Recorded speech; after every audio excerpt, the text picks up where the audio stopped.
একবার ভেবে দেখুন, এটা কি সম্ভব যে আপনি অনেক দামি দামি পোশাক পরছেন, দামি বাড়িতে বসবাস করছেন, এছাড়া দামি দামি জিনিসের উপরে আপনি অনেক বেশি টাকা খরচ করছেন, কিন্তু তারপরেও আপনার ওয়েলথ কোনোভাবেই কম হচ্ছে না, বরং আপনার ওয়েলথটা আরও বেশি বেড়ে চলেছে? তাহলে বলি, এমনটা সত্যিই সম্ভব। আজ থেকে ৫,০০০ বছর আগে ব্যাবিলন নামের একটি শহর ছিল, আর ওই শহরে আরকাত নামের একটি ধনী মানুষ ছিল। আরকাতের কাছে ধনী মানুষের মতো পোশাক, ভালো খাবার, দামি দামি জিনিসপত্র ছিল। এছাড়া আরকাত তার পরিবারের উপরে অনেক বেশি টাকা খরচ করত, কিন্তু তারপরেও আরকাতের সম্পত্তি প্রতিনিয়ত বেড়ে চলেছিল। যতটা আরকাত খরচ করত তার থেকে কয়েক গুণ বেশি আরকাতের সম্পদ গ্রো করত। আর এখন নিশ্চয়ই আপনার মনে এই প্রশ্নটা আসছে যে আরকাত এমন কি করত? তাহলে বলি, ঠিক এই প্রশ্নটাই আরকাতের বন্ধুরা আরকাতকে জিজ্ঞেস করে যে তুমি হলে বর্তমানে ব্যাবিলন শহরের সব থেকে ধনী মানুষ, তুমি নিজের পরিবারের উপরে অনেক বেশি টাকা খরচ করো, কিন্তু আমরা কেন এমনটা করতে পারি না? আমরা সবাই একসঙ্গে পড়াশোনা করেছি, ছোটতে আমরা একসঙ্গে খেলা করেছি, কিন্তু তখন তো তুমি আমাদের থেকে খুব বেশি ভালো ছিলে না, আর তুমি আমাদের থেকে বেশি পরিশ্রমও করনি। তাহলে কি কেবলমাত্র তোমার ভাগ্যের কারণেই তুমি এত ধন সম্পদ পেয়ে গেছো? এরপরে আরকাত তার বন্ধুদেরকে বলে, ভাগ্য সবসময় ভালো করে না। যে মানুষ ভাগ্যের কারণে টাকা রোজগার করেছে, তার ভাগ্য তাকে ভবিষ্যতে গিয়ে ধ্বংস করে দিয়েছে। অর্থাৎ যাই কিছু ভালো ভাগ্যের কারণে আপনার কাছে আসবে, যেমন কিছু মানুষ কোটি কোটি টাকার লটারি পায়, একইভাবে খুব দ্রুত খারাপ ভাগ্যের কারণে সেটা তাদের কাছে থেকে চলেও যাবে। আর এর প্রমাণটা আপনি অনেক লটারি উইনারের লাইফ দেখলেই বুঝতে পারবেন। 70% লটারি উইনার মাত্র 10 বছরের মধ্যেই নিজের সমস্ত টাকা হারিয়ে ফেলেছে। অর্থাৎ এদের কোটি কোটি টাকা লটারি লাগার পরেও এরা 10 বছরের মধ্যেই ঠিক সেই জায়গায় চলে এসেছে যেখানে তারা আগে ছিল। এরপরে আরকাত তার বন্ধুদের নিজের গল্প শোনায় যে তার কোনো ভাগ্য পরিবর্তন হয়নি, বরং সে তার পরিশ্রমের দ্বারাই নিজের ওয়েলথ ক্রিয়েট করেছে। আর এর শুরুটা তখন হয়েছিল যখন কয়েক বছর আগে সে একটি মানি লন্ডারের সঙ্গে সাক্ষাৎ করে, যার নাম ছিল অ্যালগামিস্ট। সবার প্রথমে অ্যালগামিস্ট আরকাতকে টাকার সম্পর্কে খুবই গুরুত্বপূর্ণ একটি লেসন শেখায়, আর সেটা হলো সেই প্রতিটা টাকা, যে টাকাটা তুমি সেভ করে একটি ভালো জায়গায় ইনভেস্ট করো, সেটা চিরদিনের জন্য তোমার গোলাম হয়ে যাবে। আর কম্পাউন্ডিং এর কারণে তার সঙ্গে সঙ্গে তার সন্তানরাও চিরদিন তোমার জন্যই কাজ করবে। কিন্তু সেই প্রতিটা টাকা যেটা তুমি ফালতু জায়গায় খরচ করো, সেই টাকাটা তোমার হাত থেকে চিরদিনের মতো চলে যাবে। আর এরপরে আরকাত বলে সে তার জীবনে মানি ম্যানেজমেন্টের উপরে 7টি নিয়ম শিখেছে, যে নিয়মগুলো সে তার জীবনে সবসময় ফলো করে। আর এটা শুনে আরকাতের বন্ধুগুলো বলে, তুমি কি আমাদেরও সেই রুলসগুলো শিখিয়ে দিতে পারবে? কারণ আমাদের কাছে কখনোই টাকা থাকে না। এরপরে আরকাত তার বন্ধুদের 7 দিনের 7টি রুল সম্পর্কে বলে। আর এগুলো হলো এমন রুলস যে রুলসগুলোকে 1000 বছর আগে থেকে ধনী মানুষগুলো ব্যবহার করে আসছে, আর এই কারণে ওই ধনী মানুষগুলো একটি আরামদায়ক জীবনে বেঁচে আছে। আর এরপরে ধনী মানুষগুলো ওই রুলসগুলোকে কেবলমাত্র তাদের বাচ্চাদের শেখায়, এরপরে তারা তাদের বাচ্চাকে শেখায়। আর এভাবে ধনী মানুষের সন্তানগুলো কেবলমাত্র ধনী হয়ে থাকতো, আর গরিব মানুষগুলো গরিবই থাকতো। কিন্তু এখন আর এমনটা হবে না, কারণ আপনি সহজ জীবনকে ফলো করেন। তাই আজ আমি আপনাদের ওই 7টি ভ্যালুয়েবল লেসন সম্পর্কে বলবো, যা আপনার জীবন থেকে টাকার চিন্তাকে চিরদিনের মতো দূর করে দেবে। তো চলুন শুরু করা যাক। প্রথম দিন আরকাত বলে, আমি আমার ধনী হবার রাস্তাটা তখন খুঁজে বার করি যখন আমি এটা জানতে পারি যে আমার স্যালারির একটি অংশ আমার হতে পারে। এরপরে আরকাতের বন্ধুরা বলে, তোমার স্যালারির একটি অংশ কেন, তোমার সম্পূর্ণ স্যালারিটাই তো হলো তোমার। এরপরে আরকাত বলে, সম্পূর্ণ স্যালারিটা আমার কিভাবে হবে? তুমি কি যে তোমার কাপড় তৈরি করে তাকে তোমার স্যালারির অংশ দাও না? তুমি কি বাড়ির রেন্টের জন্য বাড়ির মালিককে তোমার স্যালারির অংশ দাও না? খাবার জন্য বাজার থেকে যে সমস্ত জিনিস কেনা হয়, সেই সব কিছু তো আমাদের এই স্যালারির একটি অংশ। এখন প্রশ্ন হলো, আগের মাসে তোমাদের স্যালারি থেকে তোমাদের কাছে তোমাদের জন্য কি বেঁচে আছে? আর বিগত 1 বছরে তোমরা যে স্যালারি পেয়েছো, সেখান থেকে তোমাদের জন্য কি বাঁচিয়েছো? আর যদি কোনো কিছু বেঁচে না থাকে, তাহলে তোমার স্যালারিটা তোমার নয়। আর যদি তুমি এমনটা করতে থাকো, তাহলে সারা জীবন তুমি ওই মানুষগুলোর গোলাম হয়ে থাকবে। আর এই কারণেই তোমার ধনী হওয়ার রাস্তাটা তখনই শুরু হবে যখন তুমি 10টা কয়েন পাবে, আর সেখান থেকে খরচ করার জন্য তুমি কেবলমাত্র 9টা কয়েন বার করবে, যাতে সবসময় তোমার কাছে একটি কয়েন বেঁচে থাকে।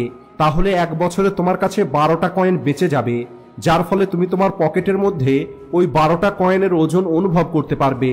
আর আমরা সবাই জানি, একটি ভর্তি পকেট খালি পকেটের থেকে অনেক বেশি ভালো লাগে। আর এরপরে ওই বন্ধুগুলো সেখান থেকে চলে যায়। দ্বিতীয় দিন যখন ওই বন্ধুগুলো আরকাতের সঙ্গে দেখা করে, তখন সেই বন্ধুগুলো আরকাতকে বলে তাদের যে রোজগার সেটা তাদের প্রয়োজনীয় খরচের জন্য যথেষ্ট নয়, তাহলে ওই ইনকাম থেকে সেভিং কিভাবে করা যাবে? এরপরে দ্বিতীয় দিন আরকাত তার বন্ধুদেরকে একটি সহজ প্রশ্ন জিজ্ঞেস করে, আর ওই প্রশ্নটা হলো, তোমাদের মধ্যে কার কার মানি ব্যাগ খালি থাকে, অর্থাৎ মাসের শেষে কার ব্যাংক ব্যালেন্স জিরো হয়ে যায়? তখন তারা প্রত্যেকেই নিজের হাত উপরে করে।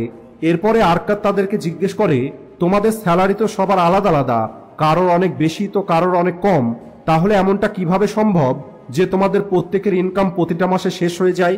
আর এই কথাটা শোনার পরে ওই বন্ধুগুলো অনেক বেশি চিন্তায় পড়ে যায়। আর এরপরে তারা বুঝতে পারে যে যখন কোনো একটি মানুষের স্যালারি বেড়ে যায় তখন তার খরচটাও অটোমেটিক বেড়ে যায়।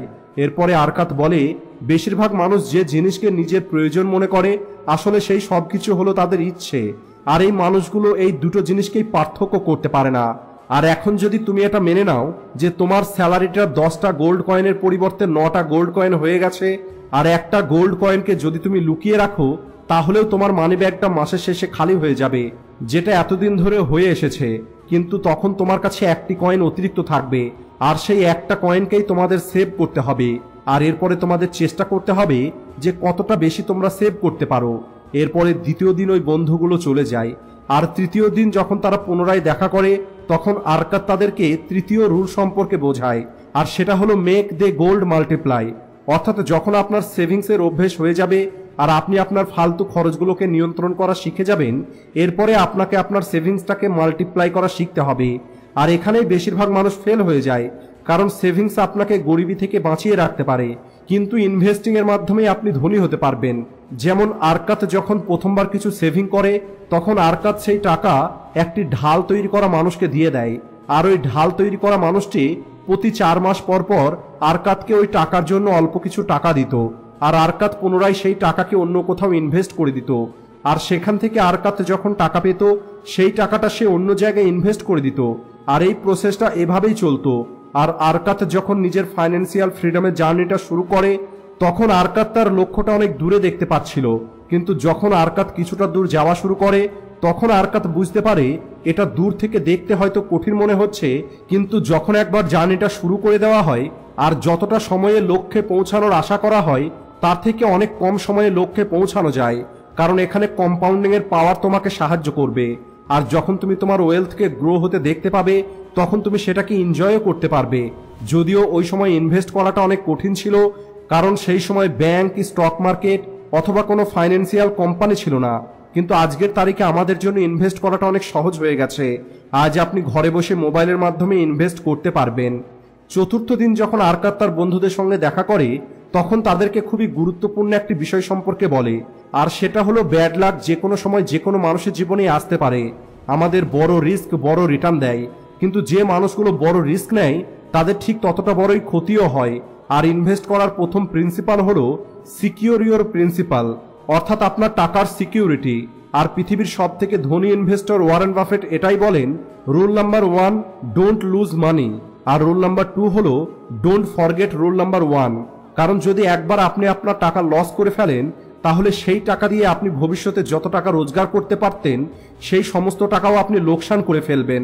আর এই কারণেই আরকাত বলে, যদি আপনি এটা বুঝতে না পারেন কোথায় আপনাকে ইনভেস্ট করতে হবে তাহলে আপনি কোনো একটি নলেজেবল মানুষের কাছে গিয়ে ইনভেস্টমেন্টের অ্যাডভাইস নিতে পারেন অথবা এই বিষয়ে নলেজ অর্জন করতে পারেন। 5 নম্বর রুল হলো নিজের একটি বাড়ি থাকা ভাড়ার বাড়িতে থাকার থেকে ভালো, কারণ যখন আপনি নিজের বাড়িতে থাকবেন তখন সেটা আপনার জন্য একটি প্রফিটেবল ইনভেস্টমেন্ট হবে, কারণ আপনার বাড়ির ভ্যালুটা প্রতিনিয়ত বেড়ে চলেছে। এছাড়া আপনি যে রেন্ট পে করতেন সেটাকে আপনি সেভ করে ইনভেস্ট করতে পারবেন। 6 নম্বর দিনে আরকাত তার বন্ধুদেরকে বলে, প্রতিটা মানুষই ছোট থেকে যুবক এবং যুবক থেকে বৃদ্ধ হয়, আর এটা আমরা প্রত্যেকেই জানি। আর এই কারণে যখন একটি মানুষ বৃদ্ধ হয়ে যাবে তখন সে কোনো কাজ করতে পারবে না। ওই সময় আর্থিক চিন্তা থেকে মুক্ত থাকার জন্য আপনার কাছে একটি সিকিউর ফিউচার ইনকাম থাকতে হবে। পুরোনো দিনে মানুষ এর জন্য কিছু সোনা চাঁদি লুকিয়ে রাখত যাতে খারাপ সময় সেগুলো তাদের কাজে লাগে, কিন্তু এখন আমাদের এমন কিছু করার প্রয়োজন নেই, কারণ আপনি আজ অনলাইনে গোল্ড কিনতে পারবেন অথবা আপনি কিছু সেফ কোম্পানিতে ইনভেস্ট করতে পারেন, যে কোম্পানিগুলো বিগত 100-200 বছর ধরে চলে আসছে। এছাড়া আপনি আপনার ইনভেস্টমেন্ট থেকে রেগুলার ইনকামও পাবেন ডিভিডেন্ডের মাধ্যমে। তাই আপনি একটি ভালো কোম্পানিতে প্রতি মাসে ইনভেস্ট করতে পারেন, যা লং টাইমে ভালো গ্রো হবে এবং এটা আপনার ফ্যামিলির ফিউচার ও আপনার ওল্ড এজ এই দুটোকেই সিকিউর তৈরি করবে। এরপরে 7 নম্বর দিনে আরকাত বলে, আজ আমি তোমাদের সব থেকে ইম্পর্টেন্ট একটা লেসন শেখাবো। আর এর জন্য আরকাত তার বন্ধুদের একটি রিয়েল লাইফ স্টোরি শোনায় যে একবার একটি যুবক ছেলে টাকা ধার নেবার জন্য আরকাতের কাছে আসে। আরকাত ওই ছেলেটিকে জিজ্ঞেস করে, তুমি টাকা কেন ধার নিতে চাও?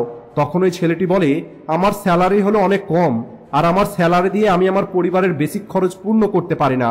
এরপরে আরকাত ওই ছেলেটিকে টাকা ধার দিতে মানা করে দেয় আর বলে, তোমার কাছে না কোনো ভালো ইনকাম আছে আর না তোমার কাছে কোনো সেভিংস আছে, তাই যদি আমি এখন তোমাকে টাকা ধার দিই তাহলে তুমি সেই ধারটা পরিশোধ করতে পারবে না। আর আমি কেন এমন কোনো কাজ করব যে কাজে আমার লস হবে? তাই তুমি টাকা ধার না করে তোমার ইনকামকে বাড়িয়ে তোলার দিকে ফোকাস করো। এরপরে ওই ছেলেটি বলে, বিগত 2 মাসে আমি আমার মালিককে 6 বার রিকোয়েস্ট করেছি যে আমার স্যালারি বাড়িয়ে দেওয়া হোক, কিন্তু আমার মালিক আমার স্যালারি বাড়াচ্ছে না। এরপরে আরকাত ছেলেটিকে বলে, তোমার কাছে ধনী হবার জন্য প্রথম জিনিসটা তো আছে, কিন্তু দ্বিতীয় জিনিসটা নেই। আর প্রথম জিনিসটা হলো তোমার মধ্যে একটি স্ট্রং ডিজায়ার আছে অনেক বেশি টাকা রোজগার করার, কিন্তু দ্বিতীয়ত তোমার কাছে ততটা স্কিল নেই যে স্কিলের কারণে তোমাকে কেউ অতিরিক্ত টাকা পে করবে। এরপরে আরকাত তার বন্ধুদেরকে বলে, অনেক মানুষের কাছে অতিরিক্ত টাকা রোজগার করার ডিজায়ার তো আছে, কিন্তু তারা কখনোই তাদের স্কিলের উপরে ফোকাস করে না। আর তারা এটা দেখে না তারা অতিরিক্ত স্যালারির পরিবর্তে তাদের বসকে অতিরিক্ত কি দিতে পারবে।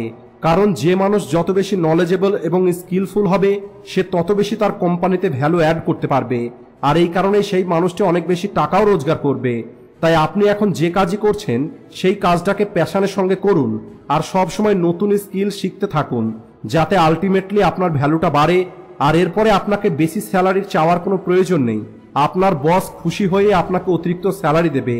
আর আজ থেকে 300 বছর আগে একটি মানুষ খুবই পাওয়ারফুল একটি কথা বলেছিল, the best investment you can make is in yourself. অর্থাৎ যদি আপনার স্যালারিটা এখন অনেক কম হয় তাহলে সবার আগে আপনাকে নিজের উপরে ইনভেস্ট করতে হবে।